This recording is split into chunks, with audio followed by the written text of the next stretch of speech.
जय हिंद दोस्तों, कैसे हो आप सब। मैं गजानंद वर्मा एक बार फिर स्वागत करता हूं आपके अपने यूट्यूब चैनल आशु जी के ट्रिक के अंदर। जैसा कि दोस्तों आप सभी को पता होगा कि कल क्लास नहीं हो पाई थी।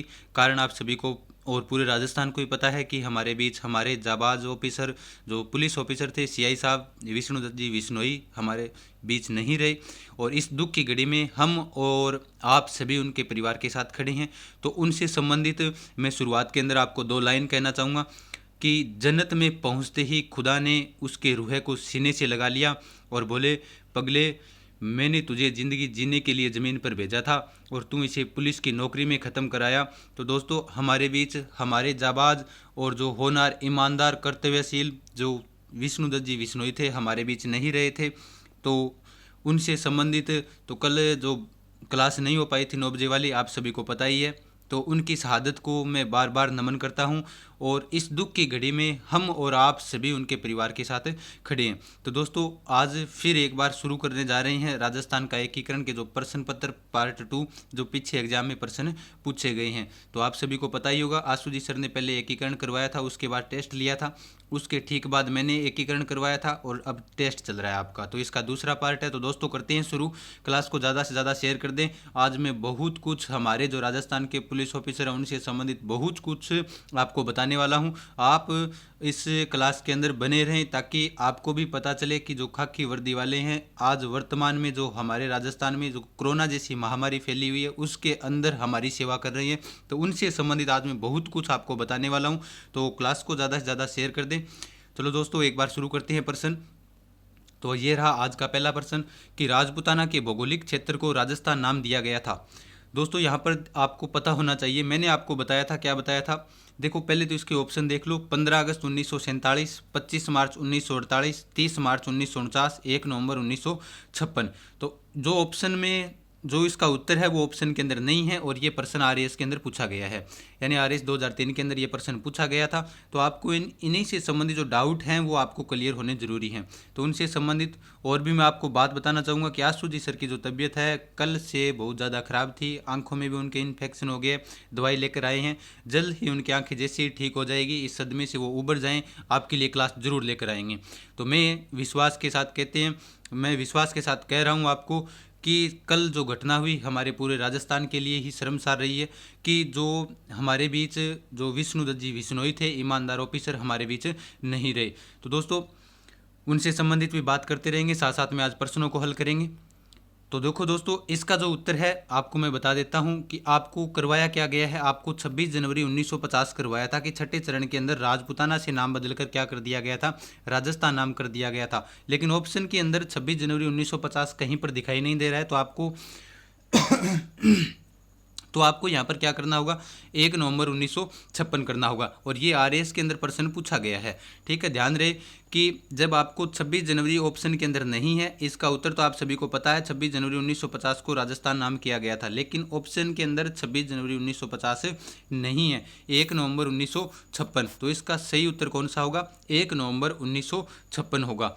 और उसके अलावा आशु जी सर के बारे में मैंने आपको बता दिया है कि जो पुलिस वाले हैं पुलिस में लगे हुए हैं, आपके स्वयं तैयारी कर रहे हैं, ड्यूटी भी कर रहे हैं और आपके साथ साथ में पढ़ाई करवा रहे हैं। मैं उन्हें बार बार सैल्यूट करता हूं कि आशु जी सर जो आपको समय निकाल कर बार बार आपके लिए तैयारी करवा रहे हैं।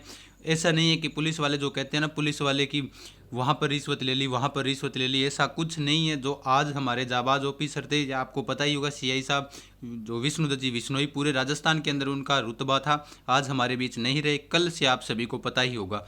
ठीक है, तो ऐसा नहीं है कि जैसे लोग सोचते हैं खाकी वर्दी के बारे में, ऐसा कुछ नहीं है।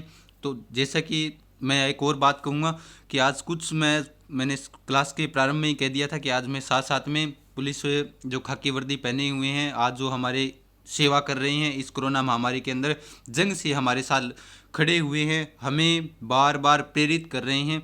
तो उन्हीं से संबंधित विष्णुदत्त जी विश्नोई से संबंधित एक बार फिर कहेंगे, जो कल टेलीग्राम पर आपको बताया था आशु जी सर ने कि जब ईमानदारी फांसी पर चढ़ी तो धरती हिली और आसमान भी रोया होगा।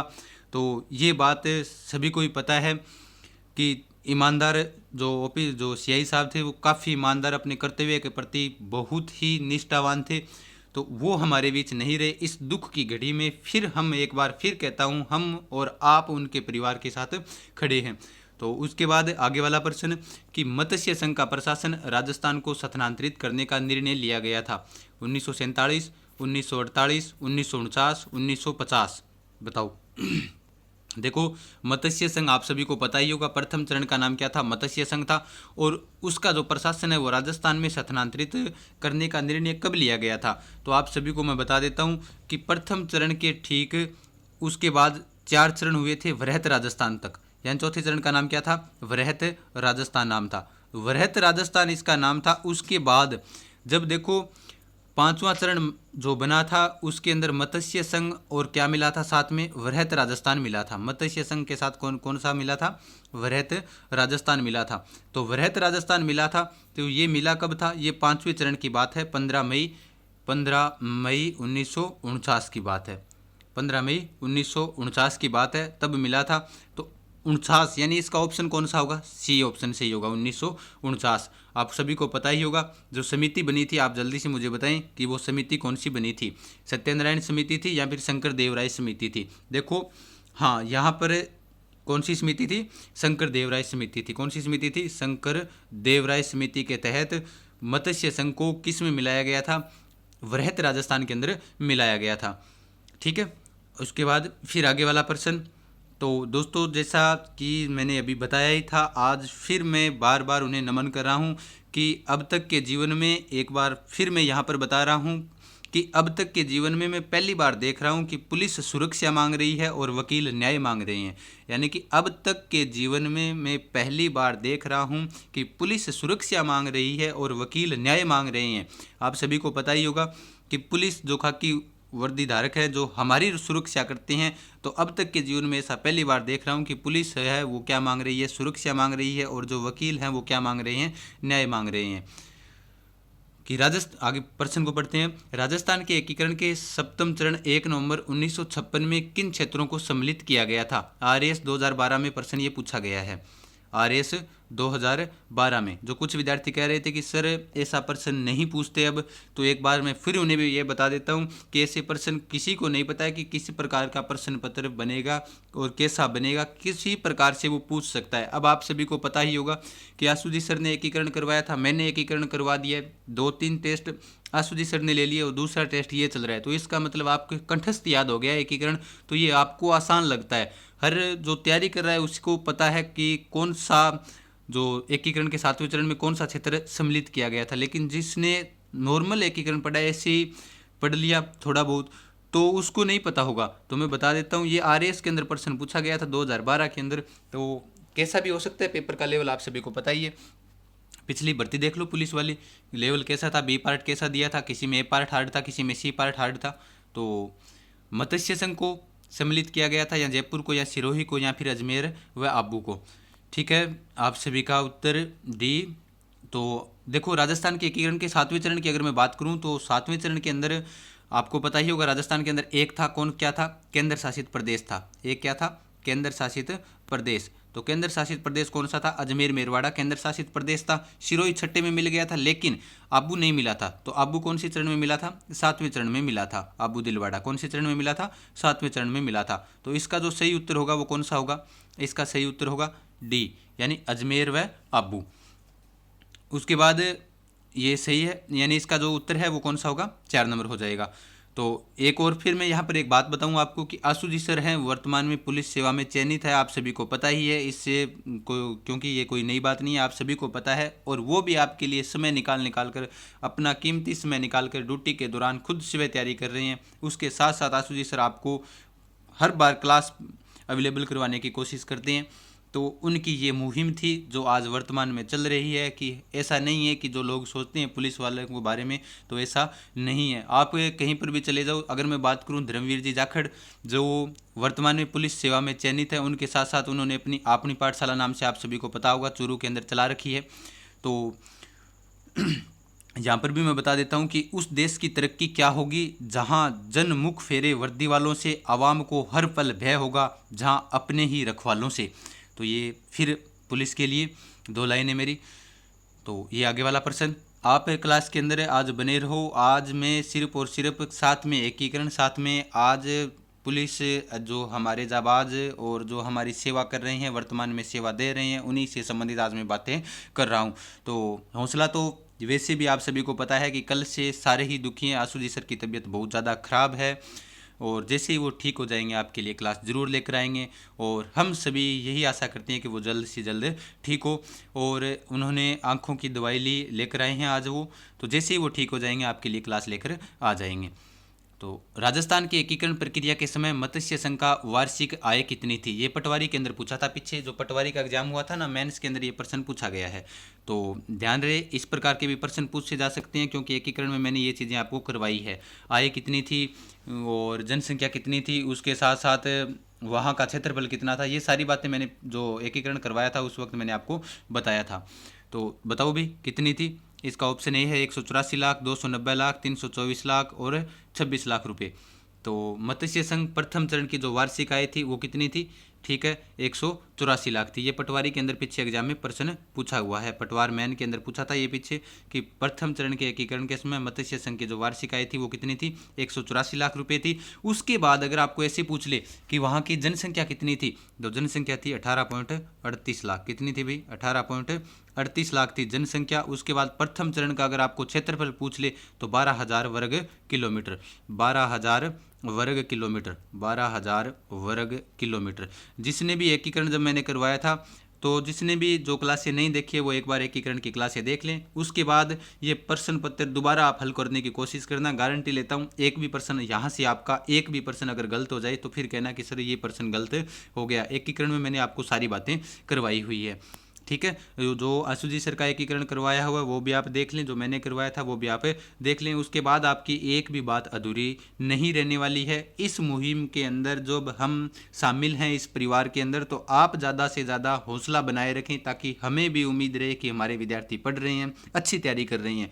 तो इसी तैयारी के साथ हम भी यही आशा करते हैं कि आप जल्दी से जल्दी आप भी कर्मचारी लगो, क्योंकि बहुत बच्चे हैं जो कमेंट करते हैं सर पुलिस की तैयारी कर रहे हैं, इस बार वर्दी लेकर ही रहेंगे। बिल्कुल हम आपके साथ हैं, आप वर्दी पहनो, हम बिल्कुल आपके साथ खड़े हैं। जैसा भी हो, कल तो क्लास नहीं हुई थी, लेकिन जैसे भी हमें टाइम मिलता है हम हर दिन आपके लिए नई क्लास लेकर आते हैं। तो आप ज़्यादा से ज़्यादा इस मुहिम के अंदर हमारा भी सहयोग करें ताकि हमें भी हौसला बना रहे, ठीक है दोस्तों। तो इसका सही उत्तर कौन सा होगा? 184 लाख रुपए होगा। चलते हैं आगे वाले क्वेश्चन पर कि सबसे पहले राजस्थान के एकीकरण का सवाल किसने उठाया था? बहुत ही महत्वपूर्ण प्रश्न है। लीन लिथंगो, ये यंगो नहीं है, लीन था होगा, यहाँ पर लीन लिथंगो होगा। लीन लिथंगो, लीन लिथंगो, लीन लिथंगो, ठीक है, लीन लिथंगो। और ये सारे प्रश्न हैं जो विद्यार्थी कह रहे थे कि सर टेलीग्राम पर इनकी पीडीएफ भेज दिया करो, तो टेलीग्राम पर इनकी पीडीएफ भेज दी जाएगी। टेलीग्राम है अंशु जीके ट्रिक नाम से, जो विद्यार्थी नए हैं वो भी ज्वाइन कर लें। अंशु जीके ट्रिक नाम से टेलीग्राम है जिसके अंदर ज़्यादा मेंबर है, क्योंकि आप सभी का सहयोग है। तो अपना टेलीग्राम परिवार भी आप सभी को पता है 14,000 का हो गया है, उसके लिए भी आप सभी को भी बधाई कि 14,000 का अपना टेलीग्राम परिवार हो गया है। और जो विद्यार्थी नए हैं फिलहाल यानी इन्हीं दिनों के अंदर जुड़े हैं, तो वो भी क्या करें, टेलीग्राम ज्वाइन कर लें। टेलीग्राम के ऊपर सारे नोट्स हैं वो डाले हुए हैं, आप वहाँ से भी जो नोट्स हैं, महिला व बाल अपराध के महत्वपूर्ण नोट्स हैं, कल्चर के, इतिहास के, ज्योग्राफी के, सारे पॉलिटिकल के सारे नोट्स वहाँ पर डाले हुए हैं। तो आप टेलीग्राम ज्वाइन कर लें। आशु जी के ट्रिक नाम से है और जिसके अंदर सबसे ज़्यादा मेंबर हो, आशु जी सर की फ़ोटो है उसके अंदर, वर्दी के अंदर। और तो वो आप टेलीग्राम यानी लगभग 14,000 परिवार है 14,000 का, तो आप उसे ज्वाइन कर लें। बाकी टेलीग्राम और भी बने हुए हैं अंशु जी के ट्रिक नाम से, जिसमें कम मेंबर हैं वो ना ज्वाइन करें, जिसके अंदर ज़्यादा मेंबर हैं वो आप ज्वाइन कर लें। 14,000 के लगभग मेंबर हैं। तो सबसे पहले राजस्थान के एकीकरण का जो सवाल उठाया था वो किसने उठाया था? लीन लिथंगो, colonel James Tod, Bhupal Singh या फिर मानसिंह द्वितीय। देखो यहाँ पर अगर आपको बात करें तो आगे एक प्रश्न और आएगा उन्हीं से संबंधित। तो भूपाल सिंह और मान सिंह ने तो क्या किया था, संघ बनाने का प्रयास किया था राजस्थान ने, यानी इन्होंने कुछ संघ बनाने का प्रयास किया था। मान सिंह ने भी किया था, भूपाल सिंह ने भी किया था। कर्नल जेम्स टोड राजस्थान के इतिहास के पिता। और उसके बाद अगर मैं बात करूं तो 1939 में सबसे पहले राजस्थान के एकीकरण का जो सवाल उठाया था कि राजस्थान का एकीकरण होना चाहिए, तो वो किसने उठाया था? लीन लिथंगो ने उठाया था। ये यहाँ पर यह है, ध्यान रहे, लीन लिथंगो है ये, ठीक है। तो इसका उत्तर ठीक है आप सभी का, ये लीन लिथंगो ने राजस्थान के एकीकरण का सवाल उठाया था सबसे पहले, ध्यान रहे, ठीक है दोस्तों। चलते हैं आगे वाले प्रश्न पर। उसके बाद एक और यहाँ पर मैं फिर बात करूँगा कि पुलिस वालों पर जिम्मेदारी का सवाल होता है, इन्हें खुद से ज़्यादा दूसरों का ख्याल होता है। तो देखो कि पुलिस वालों पर जिम्मेदारी का भी सवाल होता है, इन्हें खुद से ज़्यादा दूसरों का ख्याल होता है। जो 24 घंटे ड्यूटी करते हैं, आप सभी को पता होगा 24 घंटे दिन रात की ड्यूटी, कब भी परेशानी हो तब भी ये रातों रात आते हैं, हमारी सुरक्षा के लिए आते हैं। तो आप सभी को पता ही है, तो इन्हें खुद से ज़्यादा क्या होता है कि दूसरों का ख्याल होता है। तो उसके बाद ये आगे वाला प्रश्न कि राजस्थान के सभी संघों को मिलाकर वार्षिक आय कितनी थी। ये देखो आपको ध्यान होना चाहिए कि राजस्थान के जब सारे संघ मिला दिए गए थे उसके बाद इनकी वार्षिक आय कितनी थी। अगर ये भी प्रश्न आपको पूछ सकता है एग्जाम के अंदर कि सभी संघों को मिलाकर यानी संपूर्ण राजस्थान को अगर मिला दिया जाए तो उसके बाद जो वार्षिक आय थी वो कितनी थी, तो इसका भी पता होना चाहिए, क्योंकि प्रथम द्वितीय तृतीय चरण की मैंने आपको आय करवाई थी। तो उसके बाद ये चौथा चरण है, नहीं 7वें चरण के बाद अगर आपको वार्षिक आय पूछ ली तो वो कितनी है, 18 करोड़ रुपए थी या फिर 20 करोड़ या 184 करोड़ या फिर 200 लाख। ठीक है, तो इसका जो सही उत्तर होगा वो कौन सा होगा, क्योंकि लास्ट के अंदर मैंने करवाई थी, 7वां चरण जब कंप्लीट हुआ था उस वक्त मैंने आपको बताया था कि संपूर्ण राजस्थान को मिलाकर जो वार्षिक आय थी वो कितनी थी, तो वो कितनी थी 18 करोड़ रुपए थी। इसका ए ऑप्शन सही होगा। ठीक है आप सभी का, यानी कि संपूर्ण राजस्थान को मिलाकर जब अपने बात करें तो संपूर्ण राजस्थान को जब एकीकरण हुआ था उस वक्त अगर आपको वार्षिक आय पूछ ले तो कितनी होगी, 18 करोड़ रुपये होगी। आबादी कितनी थी, 1.53 करोड़, 1.53 करोड़ आबादी थी उस वक्त। ठीक है, 1.53 करोड़ राजस्थान की उस वक्त आबादी थी। वर्तमान के अंदर 6 करोड़ से भी ज़्यादा हो चुकी है ये। और उसके बाद अगर आपको क्षेत्रफल पूछ ले कि उस वक्त क्षेत्रफल कितना था, तो 1,28,424 वर्ग किलोमीटर था। 1,28,000 और 1 लाख से याद आया आप सभी का ही सहयोग है, तो 1 लाख का अपना परिवार बहुत जल्दी हो गया था। अब आगे चलते धीरे धीरे इस मुहिम को आगे आप बढ़ा रहे हो, क्योंकि ये आपका ही परिवार है। हम यहाँ पर आपको सेवा दे रहे हैं, परिवार ये आपका ही है। ठीक है, जितना आप सेव करोगे उतना ही आपका, यानी कि हम आपको जितना आप सेव कर रहे हो जितना जल्दी, हमारा भी यही इच्छा है कि हम आपको जल्द से जल्द, जो पटवारी की तैयारी कर रहे हैं वो पटवारी में लगे, रीट की कर रहे हैं रीट, जो वर्दी की तैयारी कर रहे हैं वो वर्दी पहने जल्दी, हमारी भी यही इच्छा है। ठीक है, तो अगर मैं बात करूँ तो जो राजस्थान के सभी संघों को मिलाकर वार्षिक आय कितनी थी, तो वो 18 करोड़ रुपए थी। तो मैं आज जो क्लास ये हुई है तो इस क्लास के अंदर मैं प्रश्न बता रहा हूँ, साथ में व्याख्या भी बता रहा हूँ, लेकिन उसके साथ साथ जो कल जो घटना घटित हुई थी उन्हीं से संबंधित आज मैं फिर जो खाकी वर्दी धारक हैं जो हमारी सुरक्षा कर रहे हैं उनसे संबंधित आज मैं बहुत सारी बातें करता रहूँगा साथ साथ के अंदर। आप सभी बने रहें, क्योंकि कहीं आप ऐसे सोच रहे हो कि सर आज तो देखो जितना हौसला था वो नहीं है, क्योंकि आप सभी को पता ही है। ठीक है, तो राजस्थान के सभी संघों को मिलाकर वार्षिक आय 18 करोड़ रुपए थी और क्षेत्रफल कितना था, 1,28,424 वर्ग किलोमीटर था। 1,28,424 वर्ग किलोमीटर था। 1,28,424 वर्ग किलोमीटर क्या था, क्षेत्रफल था। और उन्हीं से संबंधित अगर अपने और बात करें, 1 मिनट, तो उसके बाद अगर अपने बात करें कि राजस्थान के सभी संघों को मिलाकर जो वार्षिक आय थी वो कितनी थी, तो वो 18 करोड़ रुपए थी। चलते हैं आगे वाले प्रश्न पर। कौन सी रियासत में मराठों द्वारा चौथ वसूली की गई थी, यानी नहीं की गई थी, यहाँ पर ऑप्शन ये होगा, यानी कि कौन सी रियासत में मराठों द्वारा चौथ वसूली नहीं, मराठों द्वारा चौथ वसूली की गई थी। इस प्रश्न का उत्तर आपको बताना है, जल्दी जल्दी बताओ कि राजस्थान में कौन सी रियासत में मराठों द्वारा चौथ वसूली की गई थी। ये थोड़ा सा यहाँ पर प्रश्न है वो मिस्टेक हो गया था, यानी कि इस प्रश्न का जो ठीक ठीक 1 मिनट, कौन सी रियासत में मराठों द्वारा चौथ वसूली की गई थी, कौन सी रियासत में मराठों के द्वारा चौथ वसूली की गई थी, जयपुर, बीकानेर, किशनगढ़ या फिर जैसलमेर, बताओ जल्दी जल्दी कौन सी रियासत में की गई थी।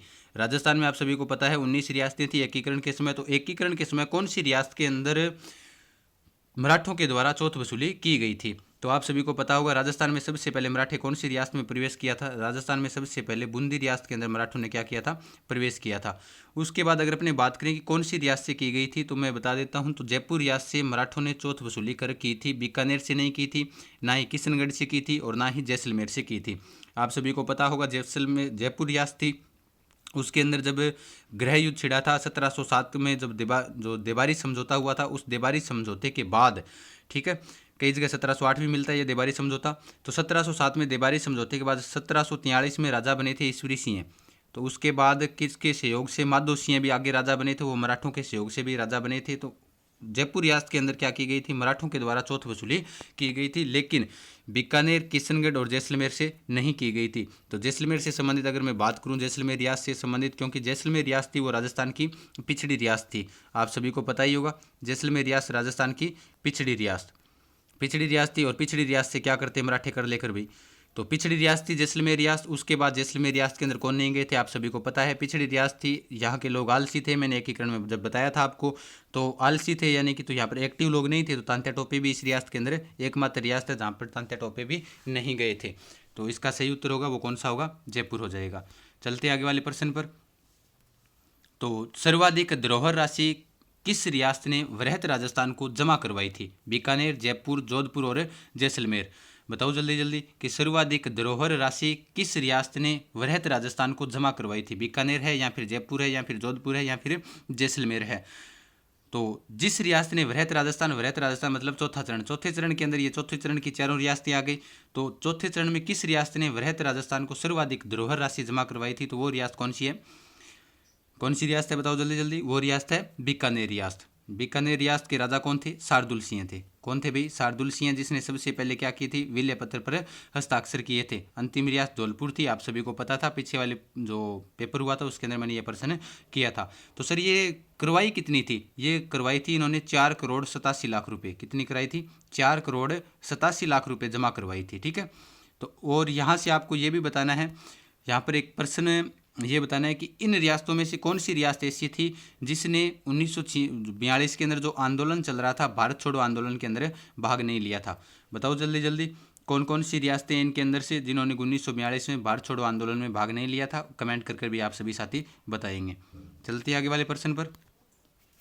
उसके बाद देखो तीसरे चरण का नाम क्या था। एग्जाम में आपको पता ही होगा, एग्जाम में आजकल ऐसे प्रश्न नहीं पूछे जाते कि प्रथम चरण का नाम क्या था। मत्स्य संघ वाले ऑप्शन कभी नहीं मिलेंगे आपको। मत्स्य संघ था या फिर पूर्वी राजस्थान था या फिर संयुक्त पूर्वी राजस्थान था या फिर वृहत राजस्थान था, ये एग्जाम में कभी प्रश्न जो ऑप्शन है वो नहीं मिलेंगे, क्योंकि कंपटीशन धीरे धीरे हार्ड होता जा रहा है। तो आपको बताना है कि तीसरे चरण का नाम क्या था। United state of Rajasthan, greater Rajasthan, United state of greater Rajasthan और यूनाइटेड स्टेट। देखो इसके अंदर अगर मैं बात करूं, ग्रेटर राजस्थान किसका नाम था, ग्रेटर यानी कि बड़ा, बड़ा मतलब विशाल, तो वृहत राजस्थान ये तो चौथे चरण का नाम था। और United state of greater Rajasthan यानी ग्रेटर राजस्थान यूनाइटेड स्टेट्स, तो United state of greater Rajasthan ये था पांचवें चरण का नाम, संयुक्त वृहत राजस्थान। यूनाइटेड स्टेट्स ये किसका नाम था, ये था छठे चरण का नाम।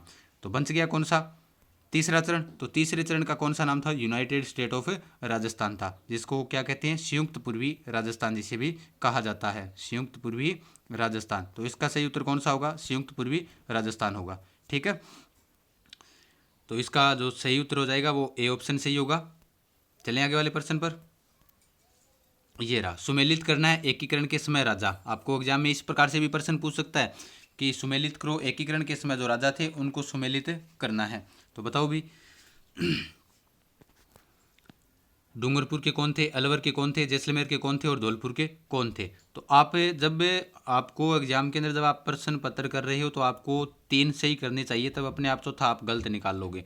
तो 3 जब आपको इसके बारे में पता है तो चौथा ऑटोमेटिक आपका सही हो जाएगा। जैसे मैंने आपको बताया था, डूंगरपुर के राजा थे लक्ष्मण सिंह, जिन्होंने वागड़ संघ बनाने का प्रयास किया था, बताया था। अलवर के कौन थे, अलवर के थे तेज सिंह, अलवर के तेज सिंह। तो ऑप्शन के अंदर देखो, पहले के अंदर 3 नंबर, तो पहले के अंदर 3 नंबर कौन से में दिखाई दे रहा है, तो 3 नंबर ऑप्शन के अंदर ही दिखाई दे रहा है। उसके बाद जैसलमेर के कौन हो जाएंगे, रघुनाथ सिंह, और धौलपुर के कौन हो जाएंगे, उदयभान सिंह। आप सभी को पता ही है, धौलपुर के जो राज्य प्रमुख भी बने थे प्रथम चरण के अंदर वो कौन थे, उदयभान सिंह थे। और इन्हीं से संबंधित एक प्रश्न भी आज एग्जाम के अंदर मैंने यहाँ पर दिया है। तो इसका जो सही उत्तर होगा वो कौन सा होगा, 3 नंबर सही उत्तर हो जाएगा। तो एग्जाम में ये सारे प्रश्न पूछे हुए हैं। आप ऐसा सोच रहे हो कि सर जितने भी प्रश्न हैं मैं सभी बता दूंगा आपको, कौन सा, जैसे जो आरएस के अंदर पूछे गए थे, कोई सेकंड ग्रेड में पूछा गया है, कोई जो फर्स्ट ग्रेड व्याख्याता के अंदर भी पूछा गया है। तो यहाँ से कुछ प्रश्न, जो जितने भी प्रश्न हैं आज वाले और जो पहला इसका पार्ट हुआ था उसका, तो उसके अंदर सारे जितने भी प्रश्न हैं वो सारे के सारे एग्जाम में पूछे गए हैं, ध्यान रहे, ठीक है। तो इसका सही उत्तर हो जाएगा 3 नंबर, 3, 2, 1, 4, ठीक है। फिर एक बात फिर कहूँगा कि सैकड़ों अक्लमंद मिलते हैं, काम के लोग चंद मिलते हैं। यानी कि सैकड़ों अक्लमंद मिलते हैं हमें, काम के लोग तो चंद ही मिलते हैं। जब मुसीबत आती है तब पुलिस के सिवाय सभी के दरवाजे बंद रहते हैं, ठीक है। तो ये भी फिर एक और बात मैंने पुलिस वालों के लिए आपके लिए कही है। उसके बाद स्वतंत्रता प्राप्ति के बाद ए श्रेणी में शामिल नहीं था। बताओ भी जल्दी जल्दी। स्वतंत्रता प्राप्ति के बाद ए श्रेणी में शामिल नहीं था। कलकत्ता, बम्बई, मद्रास, अजमेर। स्वतंत्रता प्राप्ति के बाद ए श्रेणी में शामिल नहीं था। देखो जितनी भी श्रेणियां थी, प्रथम चरण जो 7वां चरण बना था उस वक्त मैंने आपको 4 श्रेणियां करवाई थी। तो 4 श्रेणियों यानी कि आप सभी को पता ही है कि 3 श्रेणियां बनी थी, 3 श्रेणियां थी, लेकिन जो चौथी श्रेणी थी वो कौन सी थी? चौथी श्रेणी के अंदर उपनिवेशों को रखा जाता था, उपनिवेशों को रखा जाता था। ठीक है, तो 3 श्रेणियां थी।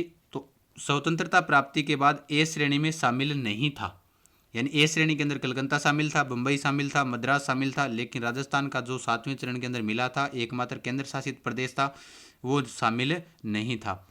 ठीक है, तो इसका उत्तर सही कौन सा हो जाएगा?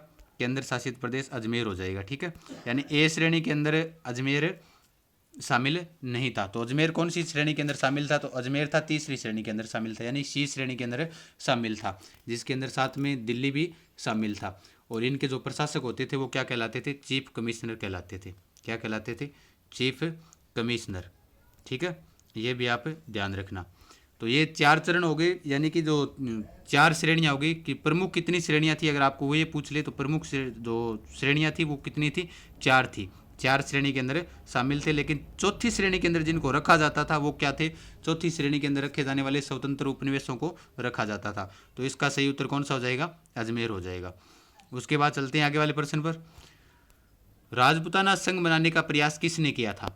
राजपूताना संघ बनाने का प्रयास किसने किया था? भीम सिंह, लक्ष्मण सिंह, मानसिंह द्वितीय और भूपाल सिंह। बताओ भी यहाँ से कि राजपूताना संघ बनाने का जो प्रयास किया था वो किसने किया था? भीम सिंह से संबंधित अगर अपने बात करें तो इन्होंने राजस्थान यूनियन बनाने का प्रयास किया था। लक्ष्मण सिंह ने मैंने अभी आपको बताया ही था, बागड़ संघ बनाने का प्रयास किया था, वागड़ संघ बनाने का प्रयास किया था। और उसके बाद भूपाल सिंह ने भी क्या बनाने का प्रयास किया था? भूपाल सिंह ने राजस्थान यूनियन बनाने का प्रयास नहीं, भीम सिंह ने, सॉरी यहाँ पर मैंने आपको भीम सिंह करवा दिया। भीम सिंह ने राजस्थान यूनियन बनाने का प्रयास नहीं किया था। भीम सिंह ने हाड़ौती संघ बनाने का क्या किया था? प्रयास किया था। भूपाल सिंह ने राजस्थान यूनियन बनाने का प्रयास किया था। लक्ष्मण सिंह ने बागड़ संघ बनाने का प्रयास किया था। बंच गए कौन? मानसिंह द्वितीय। तो मानसिंह द्वितीय ने क्या किया था? राजपूताना संघ बनाने का प्रयास किया था। तो इसका सही उत्तर कौन सा हो जाएगा? मानसिंह द्वितीय हो जाएगा।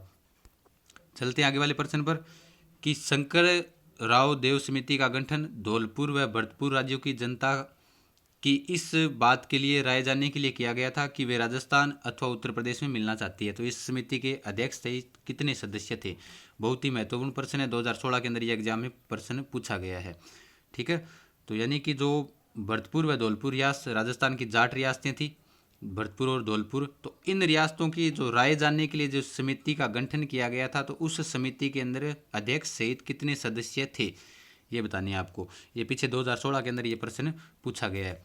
तो 5 थे या फिर 2 थे या 3 थे या फिर 4 थे। तो अगर यहाँ से अपने बात करें तो कितने सदस्य थे? तो यहाँ से 3 सदस्य थे। अध्यक्ष सहित कितने सदस्य थे? 3 सदस्य थे। कि सर ये 3 सदस्य थे कौन कौन? ये आप मुझे कमेंट कर बताएंगे कि ये 3 सदस्य थे कौन कौन। वो शंकर देवराय समिति के तहत जो बनाने का प्रयास किया गया, यानी मिलाया गया था मत्स्य संघ को, किस में मिलाया गया था? वृहत राजस्थान में। तो उसके अंदर जो 3 सदस्य थे, उन तीनों सदस्य के आप कमेंट कर मुझे जवाब देंगे।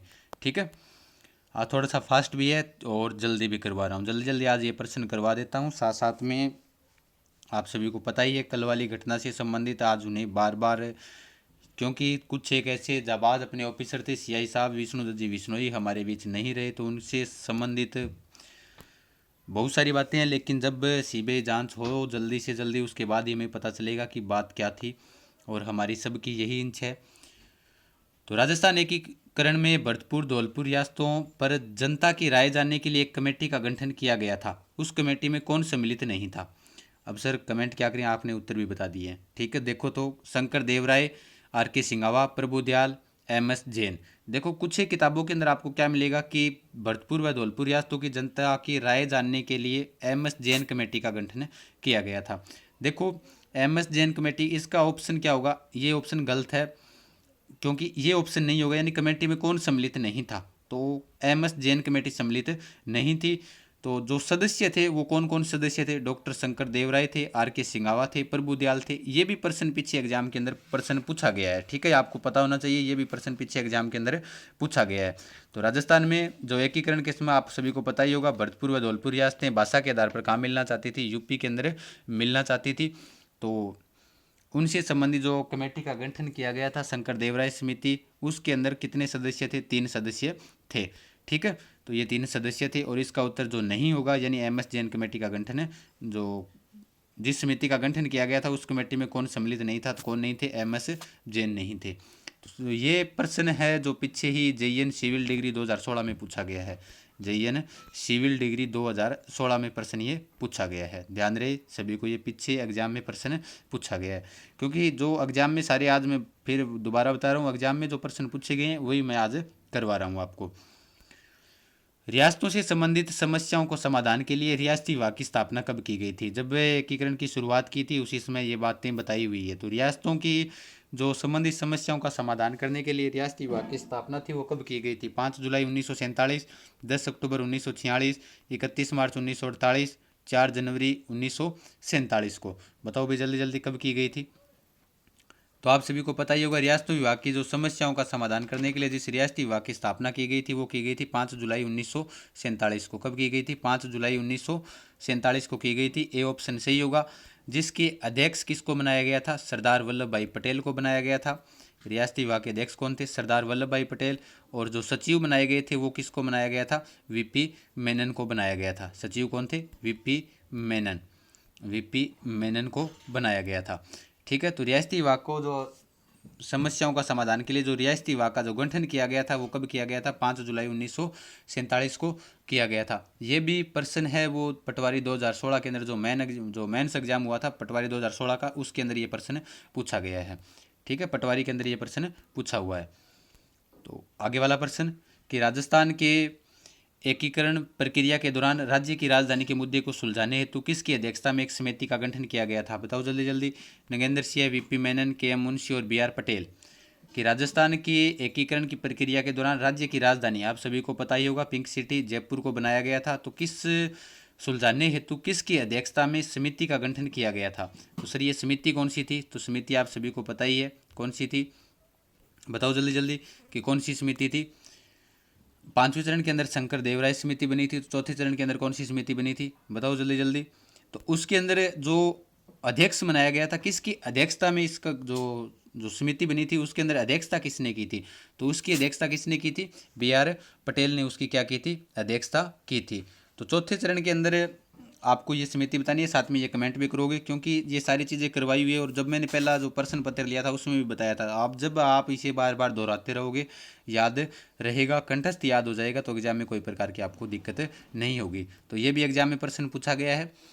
तो राजस्थान की एकीकरण की प्रक्रिया के दौरान राज्य की जो राजधानी बनाई गई थी कौन सी? जयपुर। तो जयपुर के अंदर जो राजधानी बनाई गई थी, एक तो समिति बनी थी और उसके साथ साथ उसकी अध्यक्षता किसने की थी? बी आर पटेल ने उसकी क्या की थी? अध्यक्षता की थी। चलें आगे वाले प्रश्न पर। ये कॉलेज व्याख्याता 2014 के अंदर पूछा गया है। कॉलेज व्याख्याता 2014 में ये प्रश्न पूछा गया है, ध्यान रहे आप सभी को, 2014 में पूछा गया है। और जिसका एग्जाम शायद 2016 के अंदर हुआ था उसके अंदर ये प्रश्न जो पूछा गया है, ठीक है। तो बी आर पटेल ने इसकी क्या की थी? अध्यक्षता की थी। उसके बाद आगे वाला प्रश्न कि 1948 में किसी मत्स्य संघ का राज प्रमुख बनाया गया था? मत्स्य संघ का राज प्रमुख आप सभी को पता है, मैंने शुरुआत से ही आपको ये बात बता रखी है। आपको याद होना चाहिए कि सूर्य उदय कहाँ होता है? सूर्य उदय सर धौलपुर के अंदर होता है। तो धौलपुर के कौन थे? धौलपुर के राजा थे कौन थे? उदयभान सिंह थे। कौन थे भाई? उदयभान सिंह। उन्हें क्या बनाया गया था? प्रथम चरण के अंदर राज प्रमुख बनाया गया था। महाराजा तेज सिंह हैं, कुंवर मान सिंह हैं। तेज सिंह अलवर के राजा थे और अलवर रियासत के ऊपर महात्मा गांधी हत्या का केस लगा हुआ था। महात्मा गांधी हत्या का, क्योंकि इसके 2 दीवान थे, एक नारायण भास्कर खरे और एक परचूरे, जिन्होंने नाथूराम गोडसे के साथ मिलकर, बताते हैं नाथूराम गोडसे के साथ मिलकर किसकी हत्या की थी? महात्मा गांधी की हत्या की थी। तो महाराजा तेज सिंह थे, उनका संबंध किस रियासत से था? अलवर रियासत से था। और अलवर रियासत थी जिसने प्रथम स्वतंत्रता दिवस नहीं बनाया था, वो भी कौन सी रियासत है? महाराजा तेज सिंह की रियासत कौन सी थी? अलवर रियासत, यानी उस वक्त ये क्या थे? राजा थे। चलिए आगे वाले प्रश्न पर। राजस्थान के प्रथम व अंतिम महाराज प्रमुख कौन थे? बताओ भी। महाराणा भूपाल सिंह, महाराणा अरविंद सिंह, महाराजा अगध सिंह, सवाई जय सिंह। अब यहाँ से आप सभी को पता होना चाहिए, क्योंकि बाकी ऑप्शन के समय के राजा नहीं है, यानी अरविंद सिंह हैं, गज सिंह हैं, स्वाई जय सिंह हैं, ये बाकी के समय के राजा नहीं है, लेकिन सिर्फ और सिर्फ कौन है, महाराणा भूपाल सिंह है। वो प्रथम और अंतिम महाराज प्रमुख बने थे, तो वो कौन बने थे, महाराजा भूपाल सिंह बने थे। चौथे चरण के अंदर अगर आपको पूछ ले कि महाराज प्रमुख कौन बने थे, तो महाराणा भूपाल सिंह। इनका संबंध कहाँ से था, मेवाड़ रियासत से था। कहाँ से, उदयपुर रियासत से इनका क्या था, संबंध था। और मेवाड़ राजस्थान की सबसे प्राचीन रियासत थी, जिसको किसने बसाया था, गुहिलों ने बसाया था। और उसके अलावा मेवाड़ रियासत से बहुत से वीर योद्धा उत्पन्न हुए थे, महाराणा प्रताप जैसे, महाराणा सांगा जैसे, कुंभा जैसे, महाराणा राज सिंह जैसे बहुत से वीर योद्धा थे। वो कौन सी रियासत से थे, मेवाड़ रियासत से थे। तो महाराणा भूपाल सिंह इसका क्या होगा, सही उत्तर हो जाएगा। उसके बाद कि किस प्रदेश के विशाल राजस्थान में सम्मिलित होने से संयुक्त विशाल राजस्थान नामकरण हुआ था। यानी कि आपको ऐसे नहीं मिलेगा कि किस वृहत राजस्थान में सम्मिलित होने से जो नाम हो गया था। यानी एग्जाम के अंदर आपको वो क्या करेगा कि आप एग्जाम में क्या प्रश्न पूछे जाते हैं, आप जो पढ़ कर गए हैं वो नहीं पूछा जाता। तो सर क्या पूछा जाता है, आप जो पढ़ कर गए हैं वो ही पूछा जाता है। तो सर ऐसे कैसे कि जो पढ़ कर गए हैं वो ही नहीं पूछा जाता, जो पढ़ कर गए हैं वो ही पूछा जाता है, इस प्रकार से कैसे। तो आपको ध्यान रहे, आप ऐसे पढ़ कर जाते हो कि वृहत राजस्थान, तो आपने कभी ऐसे नहीं पढ़ा विशाल राजस्थान, नाम भाषा चेंज कर दी उसने प्रश्न की। ध्यान रहे, नाम तो एक ही है, वृहत और विशाल, ठीक है, ध्यान रहे। तो किस प्रदेश के विशाल राजस्थान में सम्मिलित होने से संयुक्त विशाल राजस्थान नामकरण हुआ था। तो संयुक्त वृहत राजस्थान नामकरण किससे हुआ था, कौन सा क्षेत्र मिला था, अभी बता कर आया था, आप सभी को पता है, मत्स्य संघ। पांचवें चरण में जब मिला था, कौन सा, मत्स्य संघ जब मिला था तब ये नाम हुआ था। यानी कि पांचवें चरण के अंदर मत्स्य संघ किसके साथ मिला था, वृहत राजस्थान के साथ मिला था। जो चौथे चरण का नाम क्या था, वृहत राजस्थान, उसके साथ जब मिला था तो नाम क्या हो गया था, संयुक्त विशाल राजस्थान या संयुक्त वृहत राजस्थान हो गया था। ठीक है, तो इसका जो सही उत्तर होगा वो कौन सा होगा, मत्स्य सही उत्तर होगा। चलिए आगे वाले प्रश्न पर। विशाल राजस्थान राज्य की स्थापना के समय इसकी राजधानी थी। तो ये तो एकदम आसान सही प्रश्न है, लेकिन फिर भी ये एग्जाम के अंदर पूछा गया है कि विशाल राजस्थान राज्य की स्थापना के समय इसकी राजधानी क्या थी। तो आप सभी को पता होगा विशाल राजस्थान के समय इसकी राजधानी क्या थी। कांस्टेबल 1997 में पूछा था, ये राजस्थान पुलिस में प्रश्न पूछा गया, 1997 में पूछा गया था, जिसकी डेट ऑफ बर्थ होगी आप सभी की। तो आप सभी को पता ही है, जयपुर बना था, जयपुर से संबंधित अभी अपनी बात कर कर आए हैं, ये भी एग्जाम में प्रश्न पूछा हुआ है।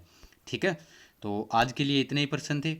तो दोस्तों आशा करता हूँ आप सभी को ये समझ में आ गया होगा, जितने भी महत्वपूर्ण प्रश्न थे वो आज फिर एकीकरण से संबंधित लेकर आए हैं। तो और एकीकरण से संबंधित जितने भी आपको, अगर आपको विस्तृत व्याख्या चाहिए तो एकीकरण के वीडियो आशु जी सर के भी करवाए हैं और एकीकरण मैंने भी करवाया हुआ है। ठीक है, आशु जी के ट्रिक जो अपना यूट्यूब परिवार है इसी के ऊपर करवाया हुआ है, आप वहाँ से भी देख सकते हो।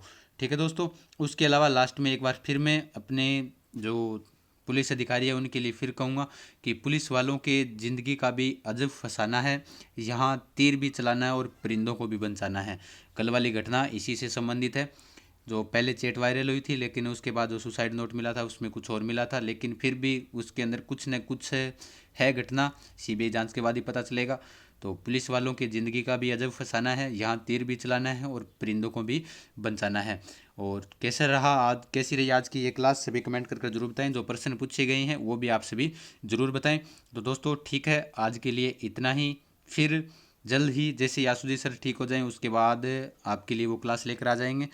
तब तक के लिए धन्यवाद दोस्तों, जय हिंद, जय भारत, शुभ रात्रि।